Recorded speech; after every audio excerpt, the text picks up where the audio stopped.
Hi everyone. आज की हम वीडियो में पढ़ने वाले हैं क्लास 11th में chapter number 1 changing trends and career in physical education. तो हमारे फर्स्ट चैप्टर में लगभग 6 टॉपिक्स हैं जिनको आज हम कवर करेंगे। पहला जो हमारा टॉपिक है वो है meaning and definition of physical education. Physical education क्या है? फिजिकल एजुकेशन एक टोटल डेवलपमेंट है, किसी भी बच्चे की पर्सनैलिटी को टोटल डेवलपमेंट करती है। वो कैसे? Physical development, mental development, social development और इमोशनल डेवलपमेंट। उसके बाद हमारा आता है aim and objective of physical education. Physical education का एम क्या है, लक्ष्य क्या है?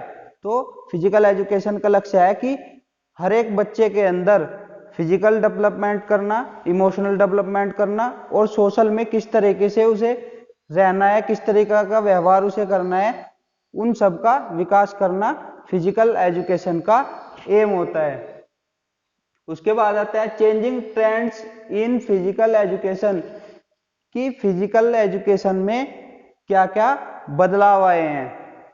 तो पहले क्या होता था? पहले 1947 तक क्या था? खेल कम था, उसके बाद बढ़ गया। 1961 में NIS की स्थापना हुई, जिससे खेलों में जो प्रशिक्षक होते हैं उनके लिए अच्छे ट्रेनर बनाए गए। उसके बाद का जो हमारा पॉइंट है various physical education course available in India. India में जो फिजिकल एजुकेशन के कोर्सेज हैं वो कौन कौन से हैं? तो सबसे पहले हैं बैचलर डिग्री। बैचलर डिग्री में क्या होता है? BA physical education, BA yoga, BEd, BPEd, BSc physical education. Master degree, master degree में क्या होगा? MA होगा, MPEd, MPhil, PhD। Certificate courses हो गए एरोबिक, योग में होगा डिप्लोमा कोर्सेज, योगा में डिप्लोमा। उसके बाद क्या है? Career option in physical education. Physical education में कैरियर किस प्रकार से बना सकते हैं?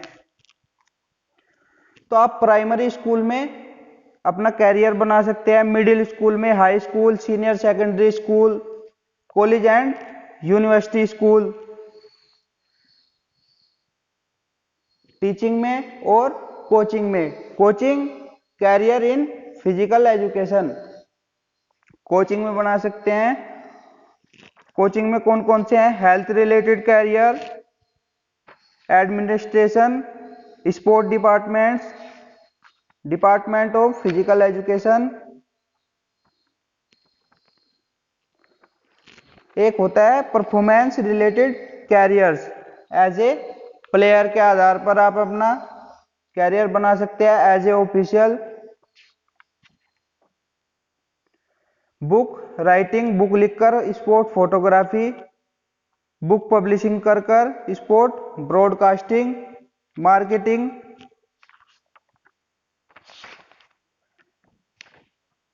ये हमारे जो हैं पॉइंट है जो ये हमें पढ़ने हैं। तो हमारा जो ऑब्जेक्टिव था फिजिकल एजुकेशन का वो क्या था? उसमें हमें पढ़ना है फिजिकल डेवलपमेंट। फिजिकल डेवलपमेंट कैसे होता है? अगर हम कोई भी एक्टिविटी करेंगे तो उससे हमारी क्या होगी? मांसपेशी इंक्रीज होगी, वो बढ़ेगी। अंदर के जो हमारे डाइजेस्टिंग सिस्टम है वो अच्छा रहेगा। अगर हम भाग दौड़ करेंगे, मांसपेशी अच्छी रहेगी, तो हो गया हमारा फिजिकल डेवलपमेंट।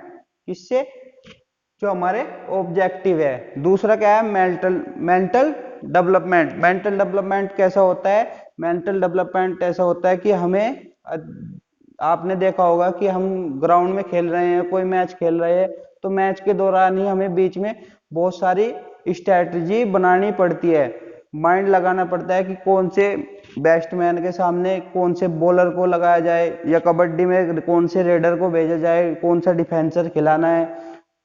तो माइंड का डेवलपमेंट होता है फिजिकल एजुकेशन के द्वारा। फिर क्या है? Emotional development. इमोशनल डेवलपमेंट क्या होता है? भावनात्मक। कि किसी भी खिलाड़ी के प्रति दया या अंदर से कोई भावना होती है। आपने देखा होगा कि कोई भी अगर खिलाड़ी है, क्रिकेट खेल रहे हैं, तो उसने अपनी इनिंग में अपनी बैटिंग तो कर ली, तो दूसरे की दी नहीं, तो क्या है, इमोशनल डेवलपमेंट नहीं है। दूसरे को भी उसी वे में उसे बैटिंग करानी है जिसमें उसने की है। फिर क्या है, उसके बाद ऑब्जेक्टिव में आता है सोशल डेवलपमेंट, यानी सामाजिक डेवलपमेंट। समाज में क्या होता है, जिस प्रकार समाज में हम बाहर जाकर आपका व्यवहार कैसा है, आपका रहन सहन कैसा है, बोलचाल कैसी है, उसका डेवलपमेंट होता है। ये आपको मैंने बता ही दिया था। उसके बाद है चेंजिंग ट्रेंड। चेंजिंग ट्रेंड्स में आप क्या क्या बदलाव आए हैं फिजिकल एजुकेशन में, वो आप पढ़ेंगे।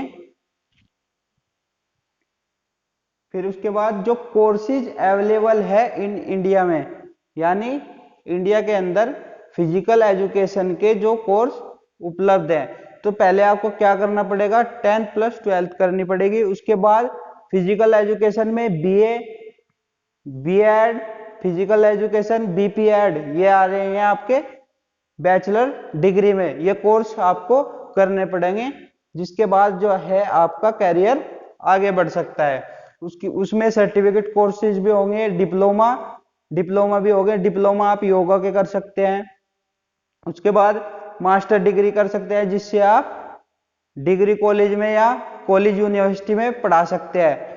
एमफिल कर सकते हैं, एमए योगा कर सकते हैं, पीएचडी कर सकते हैं। तो ये कोर्स इंडिया में अवेलेबल है।